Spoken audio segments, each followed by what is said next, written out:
اعوذ باللہ من الشیطان الرجیم بسم اللہ الرحمن الرحیم کنتم خیر امت اخرجت للناس تأمرون بالمعروف وتنہون عن المنکر وتؤمنون باللہ ولو آمن اہل الكتاب لکان خیرا لهم منهم المؤمنون واکثرهم الفاسقون سبحان ربک رب العزة عما یصفون وسلام علی المرسلین والحمد للہ رب العالمین۔ سامعین محترم، گزشتہ درس قرآن میں اللہ رب العزت نے ایک ایسے گروہ کی موجودگی کی ریکمنڈیشن دی کہ جو بھلائیوں کے کام کی طرف بلاتا رہے، نیکی کے کام کی طرف دعوت دیتا رہے، اور وہ گروہ برائیوں سے منع کرتا رہے، اور پھر کفار کی طرح بن جانے سے منع فرمایا کہ جنہوں نے آپس میں تفرقے کیے اور اختلافات میں پڑھ کے ایمانیات سے ہاتھ دھو بیٹھے۔ آج کی تلاوت کردہ آیت میں بھی اسی طرح کا مفہوم اور اسی طرح کا مضمون اللہ رب العزت نے امت مسلمہ کے ساتھ جوڑ کر اس کو ارشاد فرمایا، اور فرمایا کہ کنتم خیر امت، کہ تم بہترین امت ہو۔ امت مسلمہ کو بہترین امت قرار دیا گیا، اور امت مسلمہ کو بہترین امت قرار دینے کی کئی وجوہات ہیں جو کہ قرآن مجید میں بھی موجود ہیں، احادیث نبویہ میں بھی موجود ہیں۔ امت مسلمہ کو اللہ رب العزت نے ایک تو یہ کہ انہیں سب سے بہترین پیغمبر علیہ الصلوۃ والسلام بطور نبی عطا فرمائے۔ اگرچہ دیگر سارے انبیاء بھی ہمارے نبی ہیں، لیکن ہم جس نبی کی براہ راست امت ہیں، حضرت محمد مصطفیٰ احمد مجتبیٰ صلی اللہ علیہ وسلم، ان کو سب سے افضل اور اعلیٰ اللہ رب العزت نے بنایا۔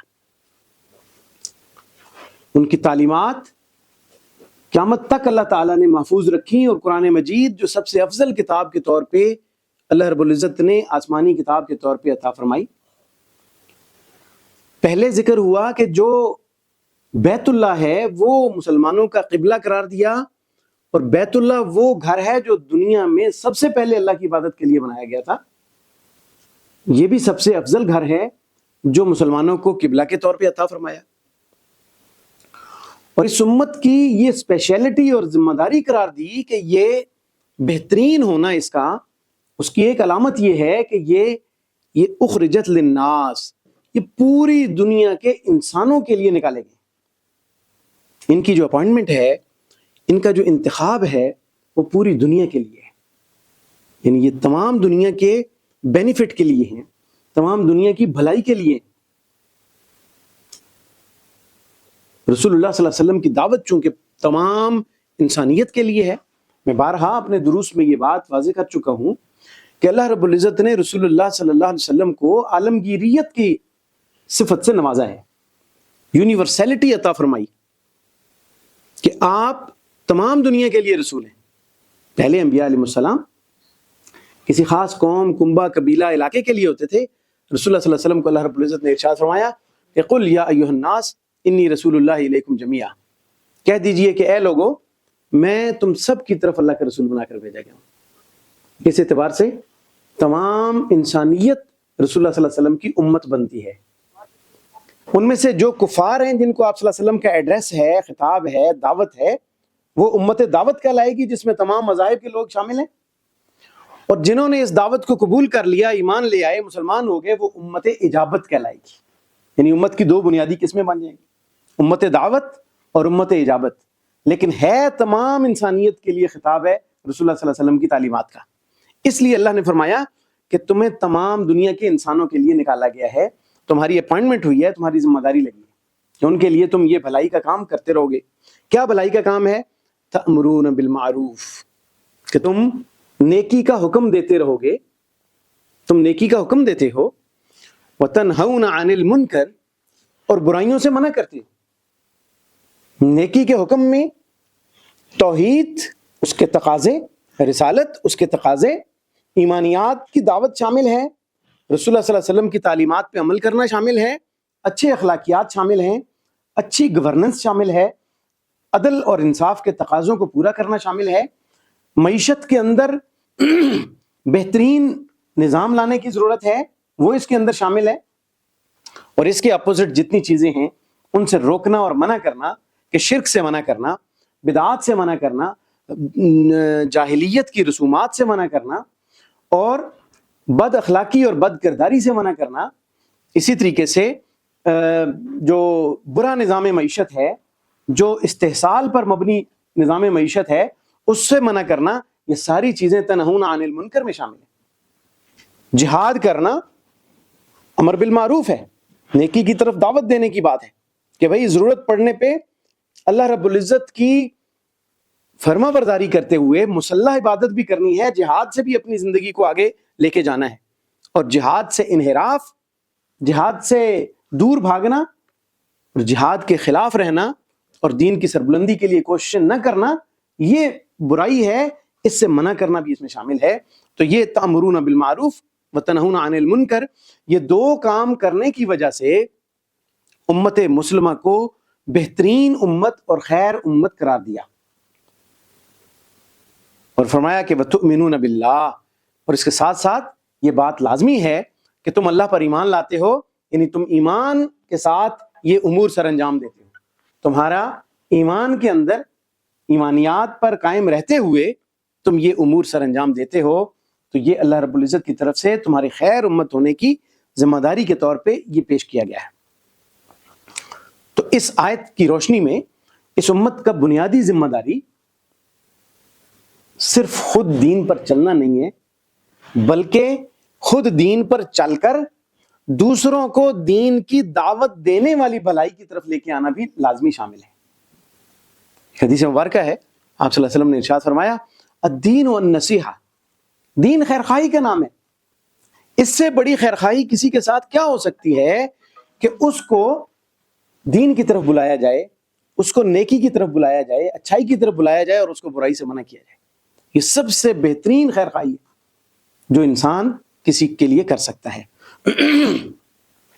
اس کے بعد ارشاد فرمایا کہ وَلَوْ آمَنَ أَهْلُ الْكِتَابِ لَكَانَ خَيْرًا لَهُمْ، اور اگر اہل کتاب ایمان لے آتے اور یہ کام سر انجام دیتے تو یہ ان کے لیے بہترین ہوتا، وہ بھی اس خیر امت میں شامل ہو سکتے تھے۔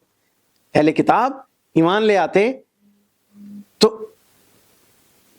وہ ان کے لیے یہ بڑا بہترین عمل تھا، وہ بھی ایک تو اس امت کا حصہ بن جاتے جو خیر امت ہے، کیونکہ اس خیر امت کی رکنیت کے لیے کسی قوم یا مذہب کا یا کسی قبیلے کا ہونا لازمی نہیں ہے۔ جیسے بنی اسرائیل کہتے ہیں کہ یہودی وہی ہو سکتا ہے جو بنی اسرائیل میں سے ہوگا، اولاد اسرائیل میں سے ہوگا، اور کسی کو وہ یہودی بننے کی اجازت ہی نہیں دیتے۔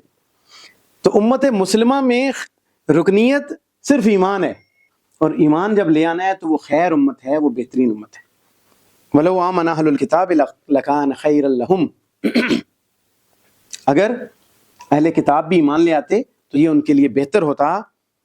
مِنْهُمُ الْمُؤْمِنُونَ وَأَكْثَرُهُمُ الْفَاسِقُونَ، ان میں سے کچھ تو مومن ہیں، سارے اہل کتاب غلط نہیں ہیں، آگے اس کی جا کے کیٹیگرائزیشن اللہ تعالیٰ نے مزید فرمائی ہے۔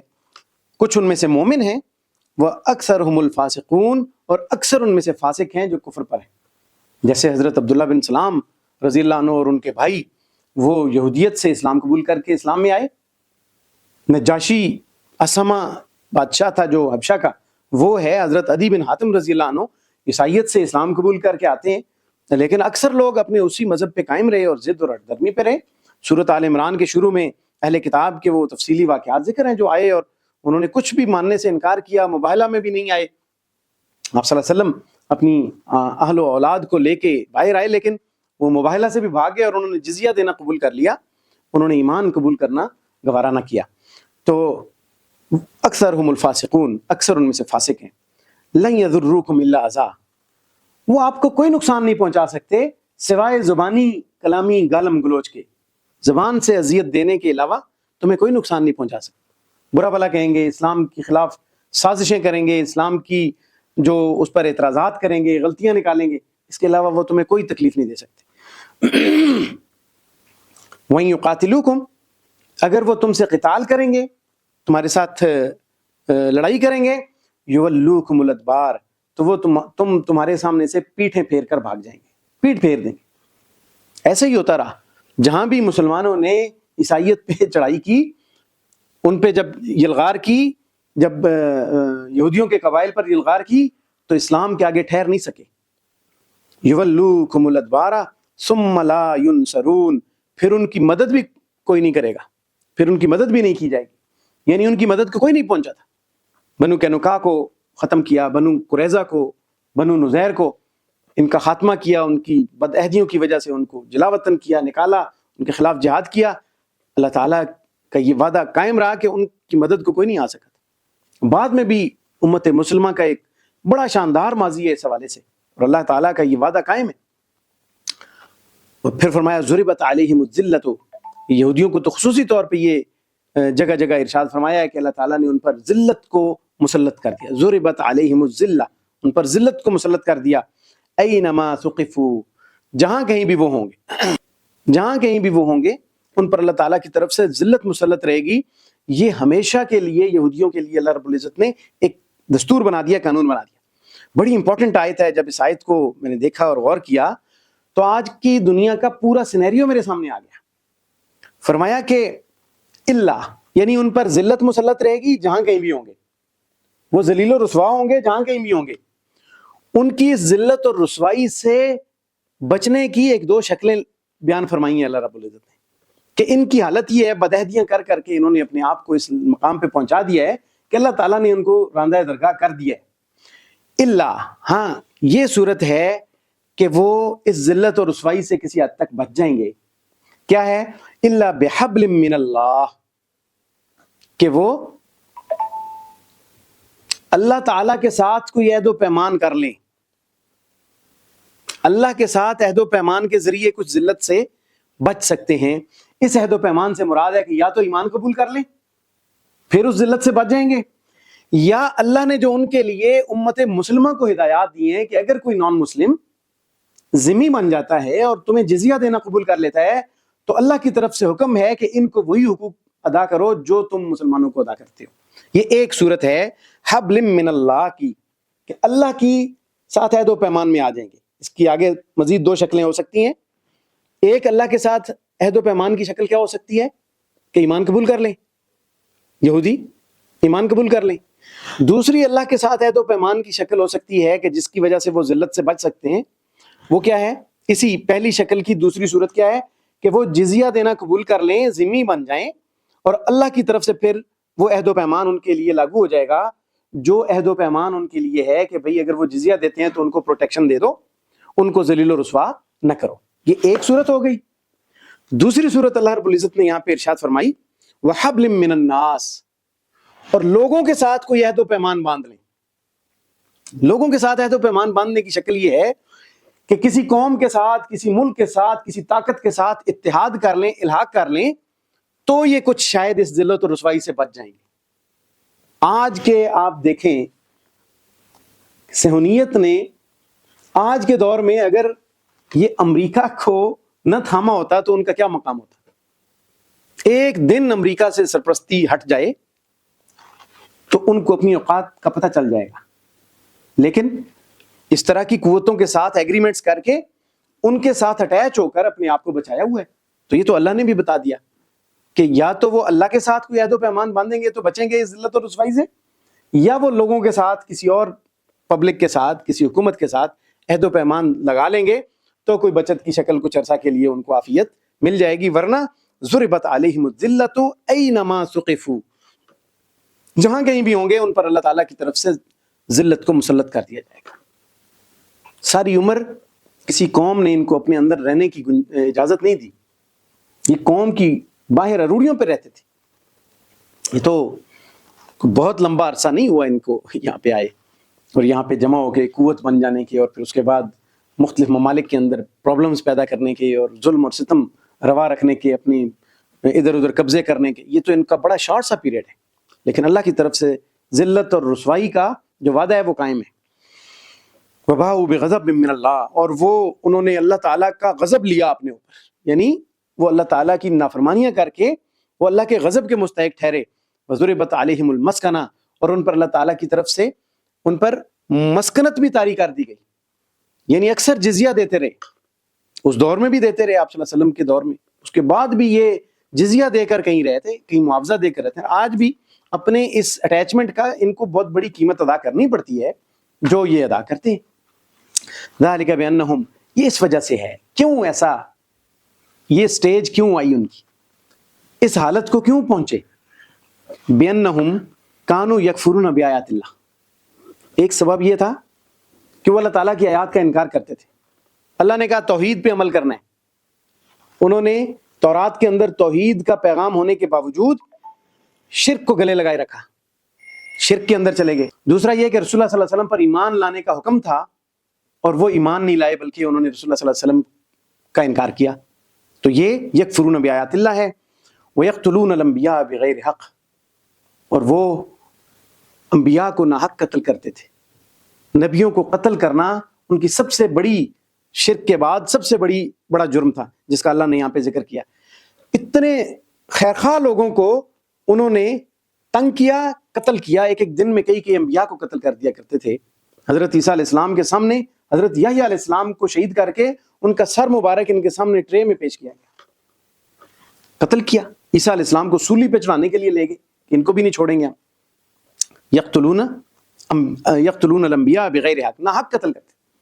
تو اس وجہ سے اللہ تعالیٰ نے ان کو یہاں پہ پہنچایا کہ ان پر ذلت اور مسکنت کو اللہ تعالیٰ نے طاری کر دیا، وہ جزیہ دیتے رہے، ذلت کے اندر رہے۔ ذالک بما عصوا، یہ اس وجہ سے ہے کہ وہ نافرمانیاں کرتے رہے، اللہ تعالیٰ کی نافرمانیاں کرتے رہے۔ پہلے بھی اللہ نے فرمایا نا کہ اللہ تعالیٰ ظلم نہیں کرتا بندوں پہ، یہ ان کی اپنے ہاتھوں کی کمائی ہے جو اللہ تعالیٰ نے ان کو اس مقام پہ پہنچایا ہے۔ ذالک بما عصوا وکانوا یعتدون، یہ اس وجہ سے ہے کہ انہوں نے نافرمانی کی اور وہ حد سے بڑے ہوئے ہوتے تھے، وکانوا یعتدون، حد سے بڑے ہوئے ہوتے تھے۔ یہاں تک یہ اللہ رب العزت نے اس امت کے خیر ہونے کی وجہ بیان فرمائی، اور پھر اہل کتاب کو ساتھ کمپیریزن کیا کہ ان کی طرح نہ ہو جانا، اور اگر وہ ایمان لے آتے تو پھر وہ بھی اس کیٹیگری میں شامل ہو جاتے، لیکن چونکہ انہوں نے ایمان قبول نہیں کیا، اللہ تعالیٰ نے ان کو اس کے بدلے میں ان کا مقام بتایا کہ اس وجہ سے ان پر ذلت اور رسوائی مسلط ہو گئی۔ مسلمانوں کو کہا کہ تم نے اس کام میں نہیں جانا، نہ فرقہ واریت میں جانا ہے، نہ امر بالمعروف اور نہی عن المنکر کو ترک کرنا ہے۔